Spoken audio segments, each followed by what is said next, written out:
Alors dans ce livre, je partage mes méthodes, mes stratégies, mes techniques pour être plus productif et serein au quotidien. Je souligne l'importance de la sérénité dans le sens où l'organisation pour moi sert avant tout à être bien, donc c'est-à-dire sert le bien-être. Après évidemment, l'organisation est un levier et ce levier c'est à vous de décider où c'est que vous souhaitez le diriger. Certaines personnes vont décider d'être ultra performants, ultra productifs, faire des heures supplémentaires parce que ce sont des personnes ambitieuses et puis qui aiment bien se tuer au travail. Moi, ce n'est pas mon délire. Et j'ai envie de vous parler de trois choses à faire figurer dans votre agenda. Et si vous faites figurer ces trois choses dans votre agenda et surtout que vous les mettez en pratique, il sera très difficile pour vous de ne pas vous améliorer année après année. Parce qu'encore une fois, sur le site organisology.com, je dis que sur le court terme, vous êtes autant bon que votre intensité, mais sur le long terme, c'est votre régularité qui va faire toute la différence.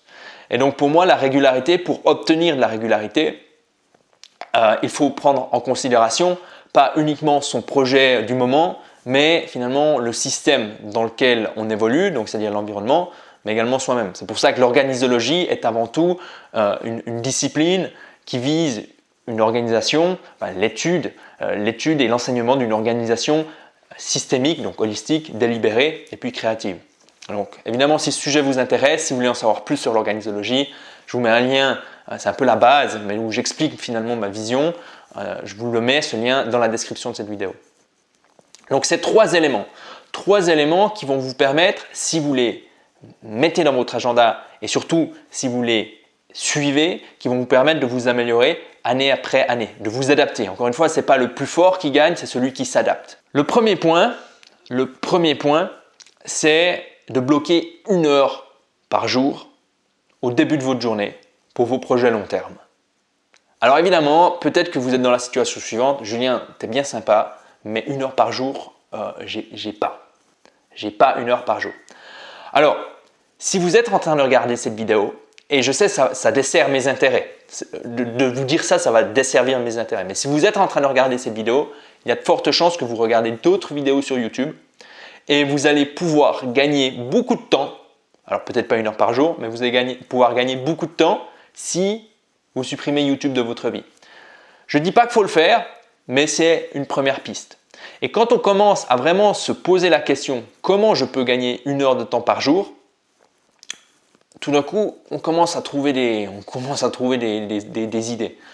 J'avais fait une vidéo, elle va s'afficher à votre écran sur, je crois, 31 activités chronophages. Donc, chronophage, c'est-à-dire mangeuse de temps. Mais comme ça, juste qui me viennent à l'esprit, vous pouvez vous débarrasser des gens toxiques, des relations qui ne vous apportent rien. Vous pouvez arrêter de tout faire parfaitement. De toute façon, la plupart des gens ne vont pas payer la surqualité, ne vont pas faire attention à votre sens du détail. Donc là, je parle plutôt aux perfectionnistes qui regardaient cette vidéo. Tout ce qui est paperasse, vous verrez la paperasse de votre vie, vous passez au tout numérique. Les emails, pareil, vous mettez je ne sais pas, vous décidez de bloquer 1 heure dans votre journée, vous allez pouvoir accéder à votre boîte email et donc vous allez traiter vos emails en 1 heure par jour ou une demi-heure par jour. Donc l'idée, c'est simple, c'est de mesurer combien de temps vous passez du temps sur certains sites web et puis ensuite de dire bon, est-ce que ce site web j'en ai vraiment besoin? Si j'en ai pas vraiment besoin, je le vire. Si j'en ai vraiment besoin, je diminue le temps que je passe dessus, mais pas à la seule force de ma volonté, mais je vais mettre en place un système qui me bloque. Bon, il y a plein d'astuces pour gagner du temps. Encore une fois, il y a la vidéo sur les 31 activités chronophages et ça va vous permettre de vous donner des idées. Donc, 1 heure de temps par jour, réussir à avoir 1 heure de temps par jour, chaque jour, juste pour vous. Quand je dis pour vous, ce n'est pas pour vos enfants, ce n'est pas pour vos clients, ce n'est pas pour vos amis, c'est 1 heure de temps par jour. Pourquoi? Parce que ça va vous permettre finalement de gérer tous les problèmes qui peuvent arriver dans votre quotidien et qui nécessitent l'acquisition de connaissances puis de compétences particulières. Je ne sais pas, par exemple, j'ai un problème dans mon business, je me dis bon, j'ai ce problème technique. Si je n'ai pas de temps, si je travaille en flux tendu, qu'est-ce qui va se passer? Finalement, ça va être très compliqué pour moi d'acquérir des compétences ou alors de chercher des personnes qui ont ces compétences pour résoudre ce problème. Alors que quand vous avez du temps tous les jours pour vous. Vous pouvez soit travailler sur vos projets long terme, ceux qui vous permettent de changer votre quotidien actuel, okay, ou alors acquérir de nouvelles compétences, ce qui est au final un peu la même chose. Mais bloquer 1 heure de temps par jour, et ça j'en parlais dans la version 1, j'en parle dans la version 2, et c'est pas pour rien. Le deuxième élément, c'est d'utiliser les limites. La plupart des gens pensent que les limites sont quelque chose qui réduisent leur productivité. La plupart des gens pensent que les limites est quelque chose de négatif. Ce qu'ils ne comprennent pas, c'est que les limites vont leur permettre d'être beaucoup plus libres sur certains domaines. Alors, je vous donne une métaphore.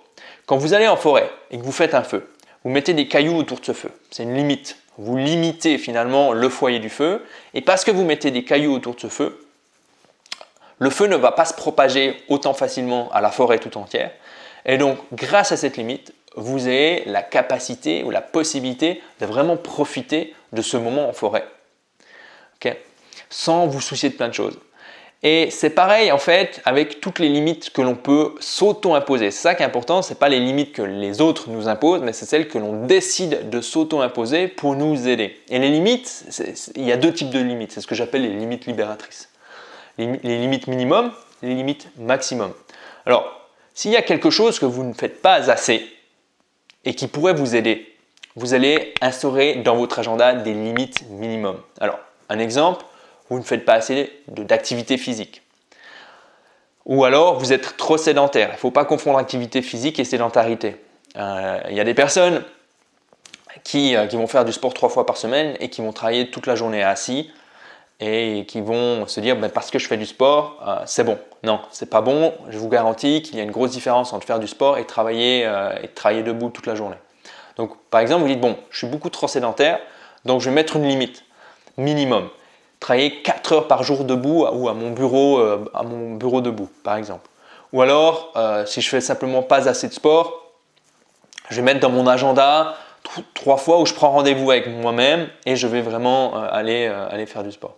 Donc ça, c'est les limites minimum. Ensuite, il y a des choses que vous faites trop et qui péjorent la qualité de votre vie ou qui péjorent votre productivité, qui péjorent votre énergie. C'est par exemple le fait de consulter trop souvent vos réseaux sociaux ou alors de consulter trop souvent vos emails. Donc dans ce cas-là, qu'est-ce que vous allez faire? Vous allez mettre des limites maximum. Les limites maximum, c'est de vous dire, ok, de 11h à midi, je traite mes emails du jour et c'est tout, basta. Évidemment, encore une fois, l'idée de ces limites de consultation, c'est-à-dire vous limitez le temps que vous passez sur un certain site web. Et donc, ce qui est important avec ces sites web, c'est de ne pas baser votre réussite uniquement sur votre volonté, mais encore une fois sur des outils des outils numériques, Cold Turkey, Freedom, donc tous des sites web ou des applications qui vont vous permettre de faire quoi? Qui vont vous permettre d'externaliser votre discipline. Vous externalisez, vous déléguez votre discipline, c'est intéressant ça, vous déléguez votre discipline à une application. Ensuite, vous avez les limites maximum. Donc les limites maximum, c'est quoi? Admettons, il y a quelque chose que vous faites trop dans votre quotidien ou que vous faites trop dans votre semaine et ce quelque chose péjore votre productivité, votre énergie, votre bien-être. Ça peut être les réseaux sociaux, ça peut être les emails, ça peut être le fait de sortir trop souvent, ça peut être Netflix, je ne sais pas. Il y a quelque chose que vous faites trop, quelque chose que vous avez identifié. Donc là, ce qui est intéressant, c'est de mettre des limites maximum. Par exemple, 1 heure de réseaux sociaux par jour. Ou alors 15 minutes de YouTube par jour. Ou alors maximum sortir ou boire de l'alcool 2 fois par semaine, par exemple. Et donc, ou alors quelque chose j'y pense maintenant, les heures supplémentaires, vous travaillez comme un con toute la journée. Et donc là, vous allez vous dire, bon, moi je me mets une limite maximum. À 18h30, mon ordinateur se coupe automatiquement et je ne peux plus le consulter. Donc vous passez du temps hors écran, vous passez du temps avec vos proches, vous passez du temps à faire autre chose. Au début, ça va faire tout bizarre parce que vous n'avez pas l'habitude de faire ça. Et petit à petit, vous reprenez du plaisir à faire des choses que vous aviez délaissées. Donc, limite minimum, limite maximum, jouez avec ça. Et le troisième élément à faire figurer dans votre agenda, c'est ce que j'appelle les revues hebdomadaires. Les revues hebdomadaires, c'est un moment où vous allez prendre du temps pour dire ce que vous avez fait, lister ce que vous vouliez faire cette semaine, listez ce que vous avez réellement fait cette semaine, listez les obstacles, vos obstacles, listez ce que vous voulez faire, les 3 résultats que vous voulez atteindre la semaine suivante, et puis ensuite 3 choses qui se sont bien passées, 3 choses à améliorer. Et dans les choses à améliorer, il y a quelque chose que j'ai partagé récemment aux lecteurs de ma newsletter. Petit placement de la newsletter. La newsletter, j'envoie des conseils que je mets à jour, contrairement aux articles du blog que je ne mets pas forcément à jour. Et ces conseils sont quotidiens et vous pouvez vraiment ça vous rappelle finalement toutes ces bonnes pratiques que je partage avec vous, que ce soit par les vidéos ou alors sur les articles. Et récemment, je partageais le point suivant, une astuce qui m'a énormément aidé lors de ces revues quotidiennes, c'est de me dire quelle est la seule action que je peux prendre aujourd'hui qui va améliorer mon quotidien pour les 8, 9, 10, 20 prochaines années. Alors ce ne sera pas nécessairement le cas parce qu'on doit tout le temps s'adapter, mais c'est juste pour vous dire quelle est la petite action unique que je peux prendre aujourd'hui ou demain ou dans la semaine pour améliorer mon quotidien pour les années et les années à venir. Vous n'allez pas tout le temps trouver une réponse, mais en général, vous allez soit travailler sur les automatisations, sur votre environnement. Par exemple, vous dites je prends ma télé, je la vire. Ou alors, je prends mon bureau, je le vire et je prends un bureau pour travailler debout. Ou alors, vous dites je vais ouvrir un compte de placement et je vais faire un virement permanent. Ou alors, je vais changer quelque chose sur mes factures ou je vais changer quelque chose dans mon système. Bref, des petites actions uniques pour améliorer votre quotidien pour les mois et les années à venir. Et donc, quand vous faites ça, quand vous avez ces 3 éléments, donc du temps pour vous le matin, des limites minimum et maximum et des revues quotidiennes, des revues hebdomadaires, ça va être très compliqué de ne pas s'améliorer. Ça va être très compliqué de ne pas organiser votre quotidien, d'améliorer votre organisation quotidienne, d'adapter vos pratiques, d'adapter votre système. Et finalement, on peut retrouver derrière ces 3 petites pratiques mon motto que j'aime partager. D'abord, on fait fonctionner et puis ensuite, on améliore.